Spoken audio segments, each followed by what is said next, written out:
you know. So it was like one of those things, supposedly this happened. Well, except for that one, except for that thing last year, when the commissioner got busted for smuggling weed. What was it? I ended up like 10 tenants who were and then the sheriff ended up coming because they it was like one of these like 4:30. Yeah, I'll talk about it. And you go, you talk to him, he's like, yeah, the guy died. So he was charged with, I don't know, something. I just remember I felt such a No, sure. I don't remember, but it was really, it wasn't, you know, but sure he is, and that's going on. How many stories did you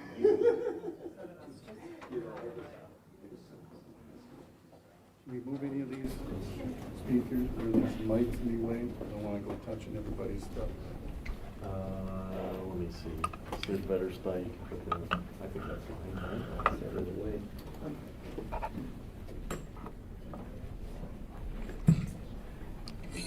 You good with that?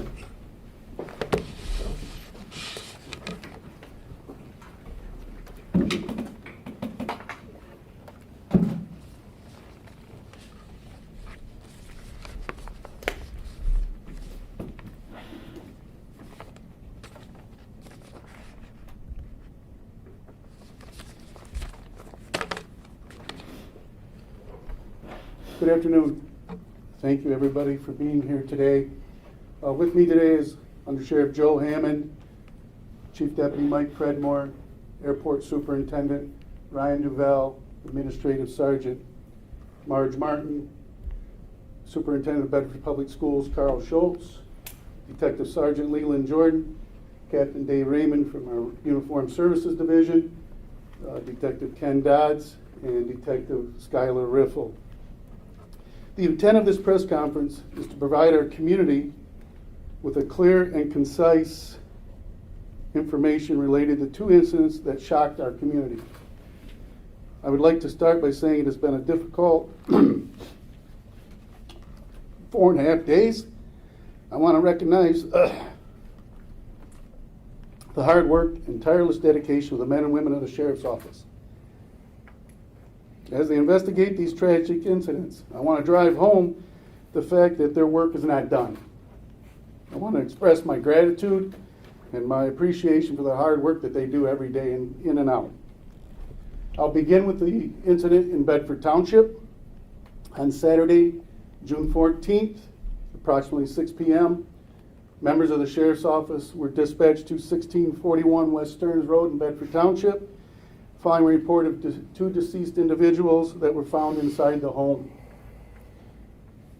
The victim in this case was Gwendolyn Faye Smith, age 17, of Temperance. The suspect in this case is Ryan Jacob List, age 33, of Temperance. The cause of this tragic incident was a gunshot wounds. The manner of death, based on the coroner's report for Gwendolyn, was homicide. The manner of death for Ryan was listed as suicide.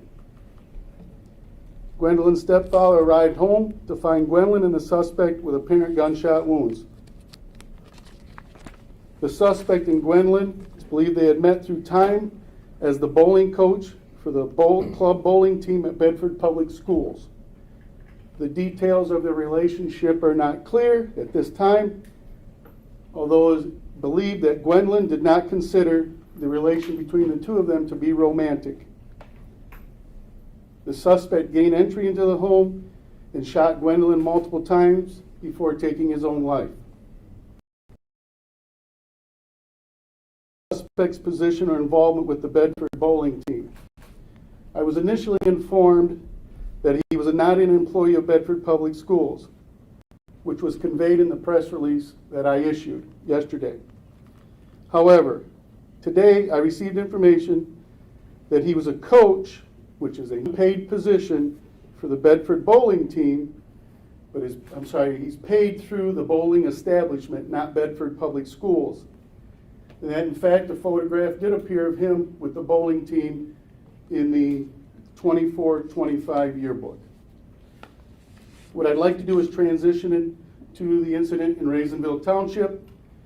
On Tuesday, June 17th at approximately 9:47 a.m., members of the Sheriff's Office responded to the area of Heiss Road west of Steffes in Raisinville Township after after a citizen found two deceased individuals on the roadway. Heiss Road in this area is an unimproved road not normally traveled. The victim in this case was identified as Faith Renee Hamilton, age 16, and the offender in this case was identified as Landon Brian LaFond, age 16 as well. The manner and cause of death is not being released today because it's pending the coroner's report. Dispatch received the call from Faith's uncle who found both of them on scene at the Heiss Road location. Detectives have determined that Faith and the suspect had an apparent dating relationship. In the early morning hours of Tuesday, the suspect and Faith communicated and ultimately ended up at the venue. It's unclear at this point if the suspect drove Faith or if she arrived by other means. Both Faith and the suspect suffered gunshot wounds. Located within the suspect vehicle were writings indicating the suspect's intention to take both Faith and his life. Even though both schools are in summer recess, I think it's important to note they've activated their crisis management team to offer assistance to Gwendolyn, friends of Gwendolyn, Faith, and Landon. In closing, I want to stress there is no nexus or connection between the victims or suspects in the Bedford Township incident or the incident in Raisinville Township. The families from both incidents, both the victims and suspects, are fully cooperating. We want to express our sincere condolences to the family, and thoughts and prayers are with them. We please ask the community to respect their privacy. I will open it up to any questions that you may have. And I would ask that the questions just be directed to me. We don't want anything to be conveyed that would hamper the ongoing investigation. You said that in the case of the Bedford one, he gained entry to the house. Do we know exactly what happened there? That he gained entry. Was he let in or did he break in? Do we know? At this time, that the point of entry and access, how he gained access, remains under investigation. Okay. But thank you for that question.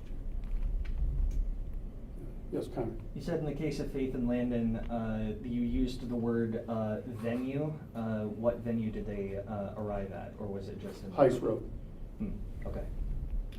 Sheriff, the Raisinville incident, are you labeling that as a homicide-suicide? We are not. That's pending the coroner's report. You had mentioned suspect, so is Landon being looked at as a suspect in that shooting? In the investigation, yes. Forgive me, on the Raisinville, you described her as a victim, but yet you're not calling that a homicide-suicide, depending on a coroner's report. Can you clarify a little more on that, please? Yes, so the coroner will determine the manner of death. I can't determine manner of death. And when they give us that autopsy report, they will list cause and manner. But I believe you referred to her as a victim in this case, right? Our preliminary investigation, we feel she's a victim, yes. And he is not? I mean, Preliminarily, that is correct. but we should not take the leap that that was a murder-suicide also? Correct. Could you talk about, I mean, this has been such a tragic few days. I mean, can you kind of talk about what it's been like for the community to have so many of these young people die in such tragic ways? It's been tragic. It's been a significant impact on our tranquility. If you look at it from a general perspective, we're a farming community, rural, some urban areas as well, but for the most part, you know, we're 155,000 people. Everybody knows everybody, for lack of a better term. Sheriff, you mentioned that in the case of the Bedford one, that Gwen did not consider the relationship to be romantic, but is it any suspicions that it was the opposite way around, that this coach felt this was a romantic relationship he was trying to pursue? I can't comment on what he thought. I can only tell you that evidence at this time does not indicate that. Sheriff, do we know how long he was the bowling coach? I do not. Is there any more detail you can provide about how, in the initial press release, there was, you didn't believe he was a coach, there was no knowledge of him being employed by the school, but then later today, earlier today I should say, you had learned that he was the coach. Is there a reason why that information was not vetted at the beginning, in the initial press release? You know, we have people that call leadership positions and give us information, and we put it out that way. There's certain information that we vet, and we had no reason to believe that wasn't the case, and obviously more information has come to light that drove me to ask further questions and get some clarification. And I think there was some work behind the scenes by the school officials to vet that very question. Is there any past history, when we talk the Bedford case with Mr. List, about other students perhaps, complaints made against him perhaps, any relevant history that you're able to share prior to this incident in regards to him and his relationship with teens he was coaching? We don't have any information to that fact, other than we know that 5 days prior to this incident, there was a communication that was being looked into. Between he and the victim? Yes. Can you elaborate? No, sir. Can you share the spellings of the Raisinville Township victims, their names? Yes. It is Faith, F-A-I-T-H, Renee, R-E-N-E-E, Hamilton, H-A-M-I-L-T-O-N, and Landon, L-A-N-D-O-N, Brian, B-R-Y-A-N, LaFond, L-A-F-O-N-D. Thank you. And you mentioned in that case that Faith's uncle was the one that found the two of them. Did she give any indication to her uncle that she was heading that way, or how did he come across the two victims? No, I believe they used an app on her phone. And then with the Bedford case, what was the coach's status with the school before the shooting happened? Was he actively working with the bowling team at that time? I've been told that he had resigned his position. Again, let me maybe reiterate this. His employment arrangements was with the local bowling establishment and not the school. So, but I've been led to believe, and I don't have anything that would give me anything to believe otherwise, that he resigned from his position at that bowling. Do you know how long they were in communication with each other? That still remains under investigation. What's the name of this bowling establishment? It's Forest View Lanes. Forest View? Forest View Lanes, yes. Do you know when he resigned from that position? I do not. Specifically, I do not. So I Was can it say- this year or? Yes, I was told it was within a short time period of this incident.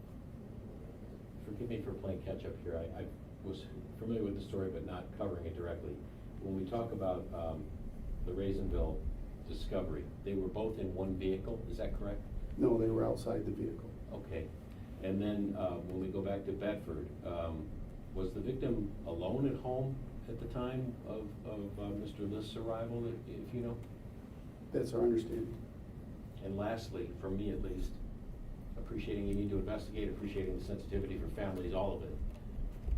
On the surface, it looks like two similar cases in that potentially male assailants, female victims, potential relationships, potentially not. I mean, we should not jump to such conclusions as what you're sharing again here today, or can you elaborate at all in regard to apologizing? Media maybe makes knee-jerk assumptions and reactions incorrectly. Help me. Well, first of all, that's why we've been transparent with all the incidents that have occurred in Monroe County since Saturday. And I don't know, you said how help you understand what you may jump to conclusions. Can you give me an example?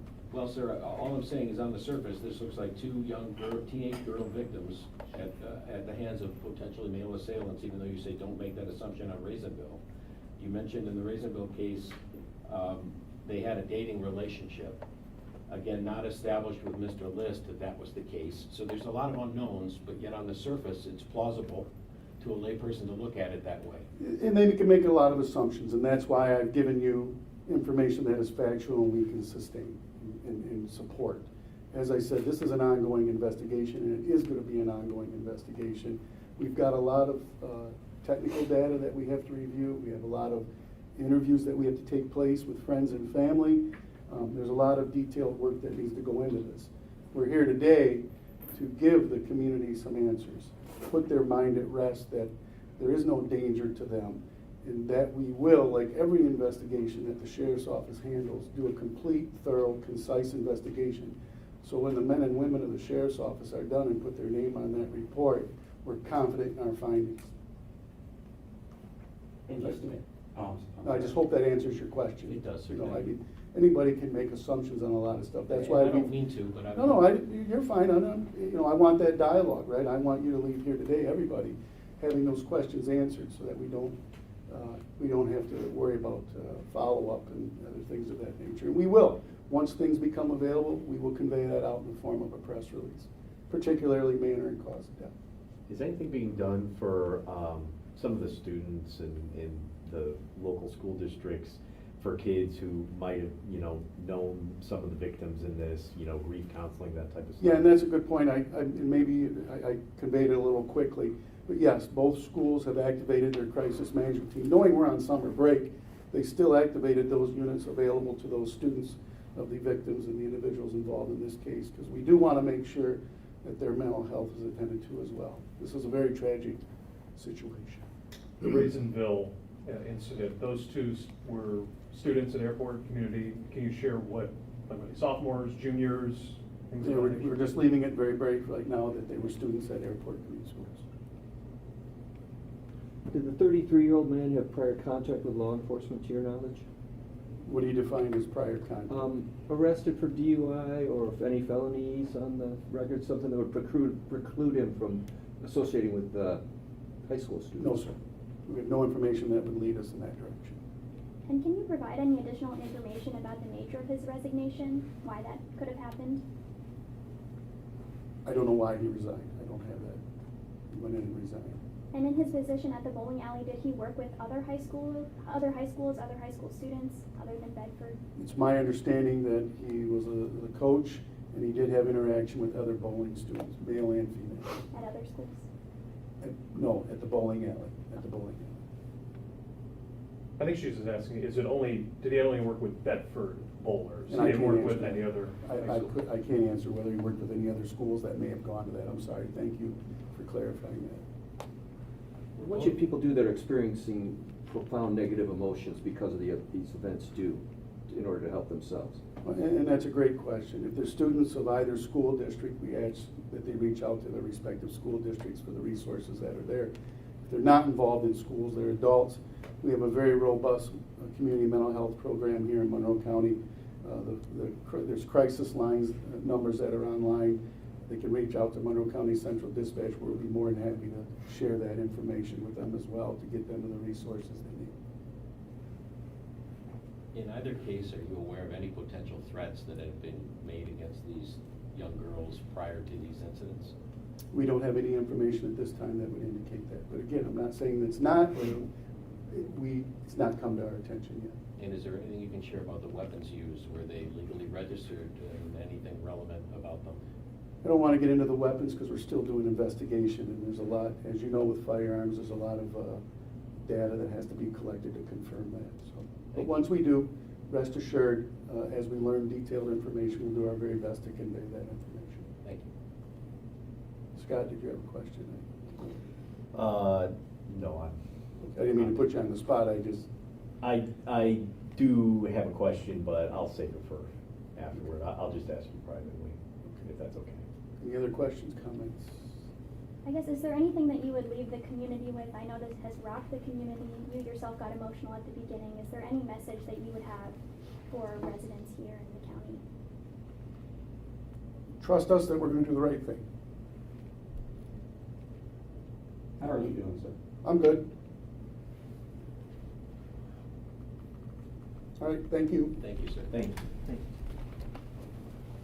you.